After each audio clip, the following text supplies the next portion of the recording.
Episode 23۔ میں حیرت میں غرق تھا کہ بلقیس بانو کمرے میں داخل ہوئی۔ اس کے ہاتھ میں ایک طے کی ہوئی فوجی وردی اور جوتے تھے۔ اس نے دونوں چیزیں مجھے دکھاتے ہوئے کہا، یہ ہے آپ کی وردی اور جوتے۔ میں نے دونوں چیزیں سنبھال کر رکھی ہوئی تھیں۔ انہیں لا کر دکھانے کی کیا ضرورت تھی؟ وہیں رہنے دیتی ہم۔ ارے میں آپ کو ایک ضروری بات بتانا تو بھول ہی گئی، بلقیس نے ایک دم چونک کر کہا۔ اس غریب نے 2 دن میں آپ کی خیریت معلوم کرنے اور آپ سے بات کرنے کے لیے کوئی 85 فون کیے ہوں گے۔ کون؟ گویا اس ڈرامے میں کوئی نیا کردار شامل ہو رہا تھا۔ اس نے اپنا نام زکیہ خانم بتایا ہے۔ وہ آپ کے لیے بڑی فکر مند ہو رہی ہے۔ زکیہ خانم؟ ہاں، آواز سے کوئی نوجوان لڑکی لگ رہی تھی۔ وہ حیدرآباد سے بار بار ٹیلی فون کال کر کے آپ کی خیریت دریافت کر رہی تھی۔ اللہ صبح بھی اس کا فون آیا تھا۔ اس نے مجھے اپنے بارے میں بتایا کہ وہ آپ کی قریبی عزیز ہے، کسی وجہ سے کراچی نہیں آ سکتی، اس لیے فون کری ہے۔ زکیہ خانم میری قریبی عزیز؟ میں چکرا گیا۔ یہ کون کمبخت اچانک اور بے موقع میری عزیز ہو گئی تھی؟ وہ جو کوئی بھی تھی میرے لیے نقصان دہ ثابت ہو سکتی تھی۔ میں اپنی اصلیت چھپا کر یہاں پڑا ہوا تھا۔ اگر وہ کوئی ایسی بات کر دیتی جس سے میرا پول کھل جاتا، یا ہو سکتا ہے کہ اس کا مقصد بھی کچھ ایسا ہی ہو۔ میرا ذہن سنسن آنے لگا۔ پھر مجھے اچانک خیال آیا، اس حادثے کی خبر کیسے ہوئی؟ اس نے آپ کے حادثے کی خبر اخبار میں پڑھی تھی۔ خبر پڑھ کر بہت پریشان و مضطرب ہو رہی تھی۔ وہ آپ سے بات کرنے کے لیے بہت بے چین ہے۔ پہلے دن اس کی آواز ٹیلی فون پر یوں بھر آ رہی تھی جیسے وہ روتی رہی ہو۔ اس کے شستہ اور صاف لب و لہجے نے مجھے بہت متاثر کیا۔ اس کی آواز بہت اچھی تھی۔ اچانک دروازہ کھلا اور ایک شخص اندر آیا۔ وہ اپنے بالوں اور چہرے سے 50 کا لگ رہا تھا، مگر صحت مند تھا۔ وہ گاؤن پہنے ہوا تھا، سر کے بال بکھرے ہوئے تھے اور شیو بھی بڑھا ہوا تھا۔ چہرے پر گہری سنجیدگی چھائی ہوئی تھی۔ اس کی بھوری آنکھوں میں نیند کا خمار بھرا ہوا تھا۔ جب وہ بستر کے پاس آ کر کھڑا ہوا تو بلقیس نے اس کا تعارف کرایا۔ کرنل، آپ ہیں میرے شوہر ڈاکٹر محمد غنی۔ ہیلو کرنل، کیسی طبیعت ہے آپ کی؟ اس نے مجھ پر جھکتے ہوئے پوچھا۔ جی بہت بہتر ہوں، اور آپ دونوں کا بےحد ممنون بھی۔ خدا کا شکر ہے کہ بر وقت طبی امداد ملنے کی وجہ سے آپ کی جان بچ گئی۔ حادثہ بڑا ہولناک تھا۔ وہ میری نبض پر ہاتھ رکھ کر میری دھڑکنیں گننے لگا۔ مجھے امید ہے کہ آپ بہت جلد مکمل طور پر صحتیاب ہو جائیں گے۔ شکریہ ڈاکٹر صاحب، آپ لوگ میرے لیے جو کچھ کر رہے ہیں اس کا اجر تو آپ کو اللہ ہی دے گا۔ اچھا، اب مجھے اجازت دیں، میرے کلینک جانے کا ٹائم ہو رہا ہے، ورنہ میں آپ کے پاس ضرور رکتا۔ آپ فکر مند نہ ہو، کل تک کسی نرس کا بندوبست ہو جائے گا۔ آج کے دن بانو یہیں رہیں گی۔ اس نے مسکرا کر اپنی بیوی کی طرف دیکھا، پھر اس سے مخاطب ہوا۔ رات میں جو دوائیاں لے کر آیا تھا وہ انہیں آج سے شروع کرانی ہے۔ ڈاکٹر غنی کمرے سے نکل گیا۔ کچھ دیر کے بعد بلقیس نے اپنے ساتھ لائی ہوئی دوائیوں میں سے 2 کیپسول اور 2 گولیاں کھلائیں۔ چند لمحوں بعد اس نے مجھے ایک انجیکشن لگا دیا۔ آپ کو گہری نیند آ جائے گی، بلکہ یوں سمجھیے کہ غشی طاری ہو جائے گی۔ اس حالت میں آپ کی پٹیاں بدل دی جائیں گی۔ اوکے کرنل، سوائے زکیہ خانم کے کسی اور نے، میرا مطلب ہے کہ آپ کے رشتہ داروں اور دوستوں نے ہم سے کوئی رابطہ نہیں کیا؟ حالانکہ حادثے کی خبر پڑھ کر ان سب کو آپ کو دیکھنے کے لیے آنا چاہیے تھا۔ کیا میرے حادثے کی خبر سارے اخبارات میں چھپی تھی؟ تقریباً تمام میں۔ وہ اخبارات میرے پاس موجود ہیں۔ اس خبر کو پڑھ کر ہی تو زکیہ خانم نے رابطہ کیا تھا۔ ان لوگوں کو خبر نہیں ہوگی کہ میں کہاں زیر علاج ہوں؟ کیوں؟ خبر کیوں نہیں ہوگی؟ ہم نے نہ صرف اپنے گھر کا بلکہ ٹیلی فون کا نمبر بھی دیا تھا۔ اوہ، پھر تو افسوسناک بات ہے۔ مجھے اپنے لوگوں سے ایسی توقع نہیں تھی۔ اب یہی ممکن ہے کہ وہ خبر ان لوگوں کی نظروں سے نہ گزری ہو۔ کیا لاہور اور راولپنڈی کے اخبارات میں بھی یہ خبر چھپی ہے؟ ارے ایسا ہی ہوا ہوگا۔ اگر آپ کے عزیز پنجاب میں ہیں تو یقیناً انہوں نے خبر نہیں پڑھی ہوگی۔ اس کا تو ہمیں خیال ہی نہیں آیا۔ بہرحال آپ کہیں تو پنجاب کے اخباروں میں بھی یہ خبر دے دی جائے، اور آپ کے دفتر میں بھی ایسی خبر پہنچانا ضروری ہے۔ اس کے متعلق بھی ہدایات دے دیں۔ نہیں، اس کی قطعا ضرورت نہیں۔ میں گھبرا گیا۔ کیوں؟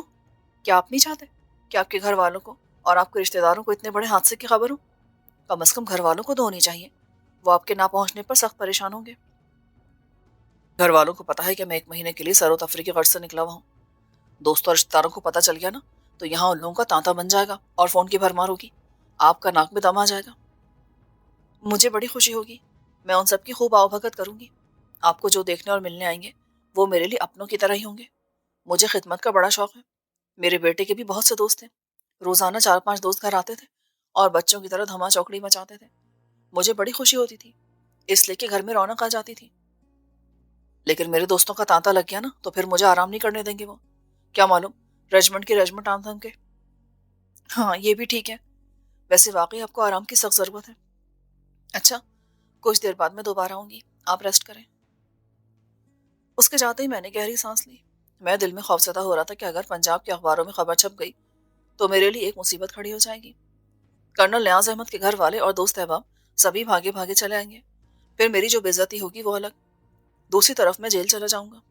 میں اس بات پر بھی حیران تھا کہ کراچی کے اخبارات میں خبر چھپنے کے بعد سوا ذکیہ خانم کے کسی اور نے خبر نہیں لی۔ کیا کرنل نیاز احمد کے گھر والوں کو ذکیہ خانم نے میرے حادثے کی اطلاع نہیں دی ہوگی؟ اگر دی ہے تو پھر وہ لوگ آئے کیوں نہیں؟ پھر اچانک مجھے خیال آیا، کہیں ایسا تو نہیں کہ اس کا کوئی گھر ہی نہ ہو، یعنی اس کا اس دنیا میں کوئی نہ ہو۔ بہرحال یہ میرے حق میں اچھا ہی ہوا تھا۔ میں دعا مانگ رہا تھا کہ کوئی مجھ سے یہاں ملنے نہ آئے اور میں جلد از جلد صحتیاب ہو کر یہاں سے نکل بھاگوں۔ کچھ دیر کے بعد میری آنکھ لگ گئی۔ میں بیدار ہوا تو سپہر ہو رہی تھی۔ بلقیس کرسی پر آرام سے بیٹھی کوئی کتاب پڑھ رہی تھی۔ مجھے جاگتا پا کر وہ اپنی جگہ سے اٹھ کر میرے پاس آئی اور ممتا بھری مسکراہٹ مجھ پر نچھاور کرتے ہوئے بولی، لگتا ہے کہ انجیکشن نے اپنا اثر کچھ زیادہ ہی دکھایا ہے، آپ خوب سوتے رہے۔ گہری نیند لینے سے آنکھوں اور چہرے پر بشاشت نظر آ رہی ہے۔ جی، اب میں اپنے آپ کو صبح سے بہتر محسوس کر رہا ہوں، درد میں افاقہ ہو گیا ہے۔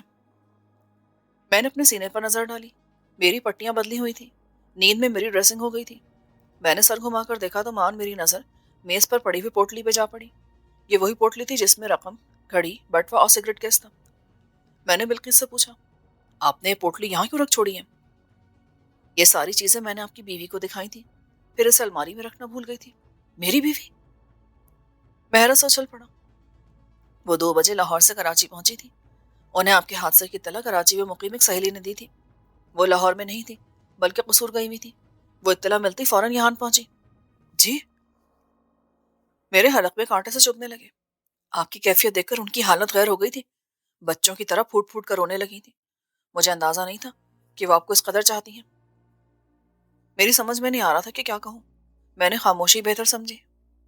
اس خبر سے میرے وجود میں دھماکہ سا ہوا کہ میں ذکیہ خانم کو رو رہا تھا کہ ایک عدد بیوی بھی ٹپک پڑی۔ ان کی محبت نے مجھے بڑا متاثر کیا۔ آپ بڑے خوش نصیب ہیں، فی زمانہ آپ کو ایسی چاہنے والی بیوی ملی۔ برگا بیٹا سکندر، میں نے دل میں کہا، اصلی کرنل نیاز احمد کی بیوی چلی آئی تھی۔ اب کسی بھی لمحے میرا بھانڈا پھوٹ سکتا تھا۔ آپ کی بیوی بہت حسین، پرکشش اور بہت ملنسار ہے۔ میں ان سے بہت متاثر ہوئی ہوں۔ وہ بہت سلیقہ شار اور شائستہ اتوار کی ہیں۔ پہلی ملاقات میں ہی میرے دل پر نقش ہو کے رہ گئی۔ وہ صرف 2 گھنٹے میرے ساتھ رہی ہیں، لیکن مجھے ایسا لگتا ہے کہ برسوں سے ہماری شناسائی رہی ہے۔ کہاں ہے وہ؟ میں نے مری مری آواز میں پوچھا۔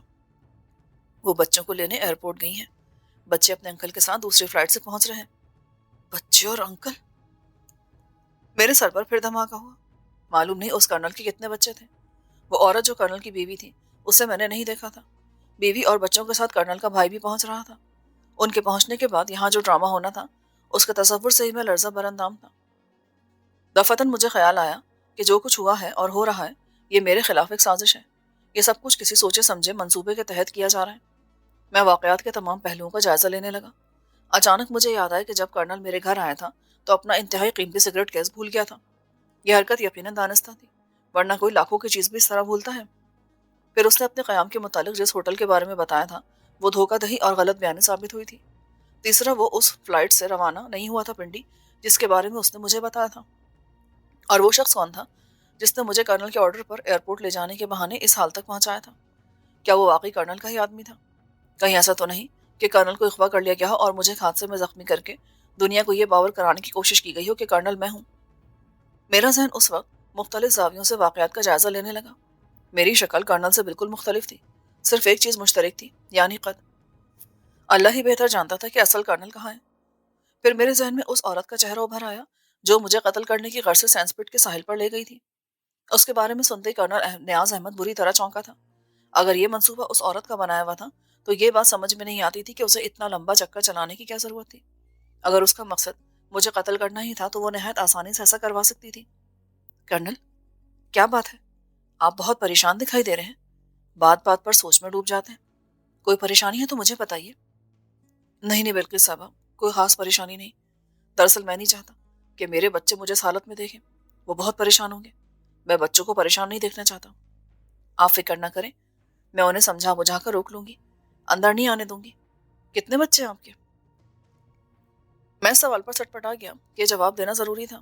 میں نے سوچا کرنل نیاز احمد 40 کے پیٹے میں، اتنی عمر میں اکثر افراد کے 6-7 بچے تو ہوتے ہی ہیں۔ 6 ہیں؟ 6 بچے؟ اس کا منہ حیرت سے کھل گیا۔ آپ حیرت زدہ کیوں ہیں؟ میں نے بے اختیار پوچھا۔ مجھے خدشہ ہونے لگا تھا کہ کہیں کرنل کی بیوی نے اسے بچوں کی تعداد بتا نہ دی ہو۔ میں حیران اس لیے ہوں کہ آپ کی بیوی 6 بچے تو کجا 2 بچوں کی ماں بھی نہیں لگتی۔ میں ہنس پڑا۔ اسی اثنا میں کمرے کا دروازہ کھلا اور ایک ملازمہ نما عورت اندر آئی۔ حیدرآباد سے ٹرنک کال آئی ہے، کیا کہوں؟ ارے ذکیہ خانم کا فون آیا ہوگا، میں فون یہیں لے آتی ہوں۔ بلقیس مانو ملازمہ کے ساتھ کمرے سے نکل گئی۔ میرا دل سینے میں دھک دھک کرنے لگا۔ میں ذکیہ خانم سے فون پر بات نہیں کرنا چاہتا تھا، لیکن میرے چاہنے نہ چاہنے سے کوئی فرق نہ پڑا۔ بلقیس فون اٹھائے کمرے میں داخل ہوئی۔ میرے بستر کے سرہانے فون کا پوائنٹ لگا تھا۔ اس نے اس میں پلگ لگایا اور تھوڑی دیر بعد جب دوسری طرف سے دوبارہ گھنٹی بجی تو اس نے ریسیور اٹھا کر میرے ہاتھ میں دے دیا۔ مرتا کیا نہ کرتا، میں نے مردہ لہجے میں کہا۔ ہیلو کرنل، کیا آپ کرنل نیاز احمد بول رہے ہیں نا؟ دوسری طرف سے ایک باریک رسیلی آواز نے مجھے مخاطب کیا۔ ہاں، میں کرنل ہی بول رہا ہوں۔ کرنل، میں ذکیہ خانم بول رہی ہوں، آپ میری بات توجہ سے سنیں۔ کیا آپ کو میری آواز صاف سنائی دے رہی ہے؟ میں سن رہا ہوں، آواز صاف سنائی دے رہی ہے۔ کرنل، دوسری طرف سے آواز یکدم چیخ کی صورت اختیار کر گئی۔ آپ کی جان کو سخت خطرہ ہے، آپ جتنا جلد… دفتن لائن کٹ گئی جیسے کسی نے اس کے ہاتھ سے ریسیور چھین لیا ہو۔ ہیلو ہیلو، میں چیخا، لیکن دوسری طرف انگیج کی ٹون سنائی دینے لگی۔ تھوڑی دیر بعد یہ آواز بھی ختم ہو گئی۔ ذکیہ کی وارننگ سن کر مجھے سکتا سا ہو گیا۔ اس کے کہنے کے مطابق حقیقی کرنل نیاز احمد کی جان خطرے میں تھی یا بحیثیت کرنل نیاز احمد خود میری جان کو خطرہ لاحق تھا۔ میں کوئی فیصلہ نہ کر سکا، لیکن عقل مندی کا تقاضا یہ تھا کہ اس غیر واضح وارننگ پر بھی مجھے ہوشیار ہو جانا چاہیے۔ کسی وضاحت کا امکان بہت بات کی بات تھی، جبکہ خطرہ نزدیک تر تھا۔ میں نے بلقیس کی طرف دیکھا۔ آواز نہیں آ رہی، لائن ایک دم ڈیڈ ہو گئی ہے۔ میں بھی اس کی بات پوری طرح سن بھی نہ سکا تھا۔ بلقیس نے ریسیور میرے ہاتھ سے لے کر اپنے کان سے لگایا۔ چند لمحے وہ کریڈل پر ہاتھ مارتی رہی، پھر مجھ سے بولی، ہاں، ٹیلی فون تو ایک دم ڈیڈ ہو گیا ہے۔ میں حیران ہوں۔ تھوڑی دیر تک انگیج ٹون بھی سنائی دی تھی، جیسے کسی نے ڈائل گھما کر نمبر گڑبڑ کر دیا ہو، پھر ایک دم فون ڈیڈ۔ ابھی میرا جملہ پورا بھی نہ ہوا تھا کہ دروازہ ایک دھماکے سے کھلا۔ کمرے میں 2 مسلح نقاب پوش داخل ہوئے۔ ان کے ہاتھوں میں 2 خوفناک ریوالور چمک رہے تھے۔ بلقیس نے دھماکے کی آواز سن کر پلٹ کر دیکھا۔ اس کی نظر جیسے ہی نقاب پوشوں پر پڑی، اس کے ہاتھوں سے ریسیور چھوٹ کر فرش پہ جا گرا۔ دہشت سے اس کا چہرہ پیلا پڑ گیا۔ نقاب پوش 2 قدم آگے بڑھائے تو بلقیس خانم کا جسم تھر تھرانے لگا۔ وہ خوفزدہ ہو کر پیچھے ہٹی تو اس کا ایک پاؤں ٹیلی فون کے تار میں الجھ گیا اور وہ فرش پر پھسلتی ہوئی گر پڑی۔ پھر اس میں اٹھنے کی ہمت نہ ہوئی۔ دونوں نقاب پوش دھیمی آواز میں ہنس پڑے۔ پھر ایک نے میری طرف اشارہ کیا، یہ رہے کرنل صاحب۔ دوسرے نے مجھ پر ایک اچٹتی سی نگاہ ڈالی، پھر اس نے تمسخرانہ انداز میں کہا، خوب، یہ ہیں وہ حضرت، اور وہ پڑھی ہیں ان کی میزبان۔ خیر، تم ان دونوں کا خیال رکھو، میں ابھی آتا ہوں۔ وہ تیزی سے کمرے سے نکل گیا۔ اگر ذکیہ سے ٹیلی فون پر وہ مختصر سی گفتگو نہ ہوئی ہوتی اور اشارہ نہ ملا ہوتا تو میں یہی سمجھتا کہ وہ دونوں بدماش ڈکیتی کے ارادے سے آئے ہیں، مگر اس وقت ان لوگوں کو سامنے دیکھ کر مجھے ذکیہ خانم کے وہ الفاظ بھی یاد آئے، کرنل، آپ کی زندگی سخت خطرے میں ہے۔ مجھے اس بات کا زیادہ افسوس ہو رہا تھا کہ میں بلقیس بانو کو اس خطرے سے آگاہ نہیں کر سکا۔ جو مہلت ہمیں میسر آئی تھی وہ چند لمحوں سے زیادہ کی نہ تھی۔ خطرے کا احساس ہوتے ہی خطرہ سر پر آن پہنچا تھا۔ میں سوچ بھی نہیں سکتا تھا کہ میرا نامعلوم دشمن اس طرح میری بے بسی سے فائدہ اٹھانے کی کوشش کرے گا۔ میں اس قدر بے بس تھا کہ مقابلہ تو گجا، مزاحمت کا بھی کوئی سوال پیدا نہیں ہوتا تھا۔ میں اپنی جگہ پوری طرح ہلنے جلنے کے قابل تک نہ تھا۔ پہلا نقابپوش میرے بستر کے پاس آ کر رکا، پھر اس نے ریوالور اپنی جیب میں رکھا اور جھک کر بے ہوش بلقیس بانو کو اپنے دونوں ہاتھوں پر اس طرح اٹھا لیا جیسے وہ کوئی 5-6 سال کی بچی ہو۔ نقابپوش نے اسے لے جا کر بہت آہستگی سے صوفے پر لٹا دیا اور دوبارہ میرے بستر کے پاس آ کر ریوالور نکال لیا۔ پھر وہ مجھے نشانے کی زد پر لے کر آہستہ آہستہ میری طرف بڑھا۔ انداز ایسا تھا جیسے کسی معصوم بچے کو محض ڈرانے کی کوشش کی جا رہی ہو۔ وہ میرے قریب آئے تو میں نے اس کی نقاب سے جھانکتی آنکھوں میں دیکھا۔ اس کی آنکھوں میں درندگی کے بجائے ایک عجیب سی مسکراہٹ تھی۔ ہیلو کرنل، کیسے ہو؟ اس نے ایسے پوچھا جیسے میری عیادت کو آیا ہو۔ میں جواباً خاموش رہا۔ ان لوگوں کا سلوک آپ کے ساتھ کیسا رہا؟ اس بار میں نے محسوس کیا کہ اس کا لہجہ استہزائیہ تھا۔ آپ نے یہاں کر اپنے آپ کو کیسا محسوس کیا؟ ایک مریض یا جانور؟ ڈاکٹر لوگ مریض کو آدمی کم اور جانور زیادہ سمجھتے ہیں۔ یہاں مجھے جو آرام ملا ہے وہ شاید اپنے گھر میں بھی نہ ملتا۔ لیکن تم کون ہو؟ کیا چاہتے ہو مجھ سے؟ ہم ہم تو آپ کے خدمت گار ہیں۔ ہم آپ کو اس سے کہیں زیادہ آرام و سکون پہنچائیں گے۔ میرا خیال ہے کہ تم انتہائی گھٹیا درجے کے بدماش ہو۔ میں تم سے کسی اچھے سلوک کی توقع نہیں رکھتا۔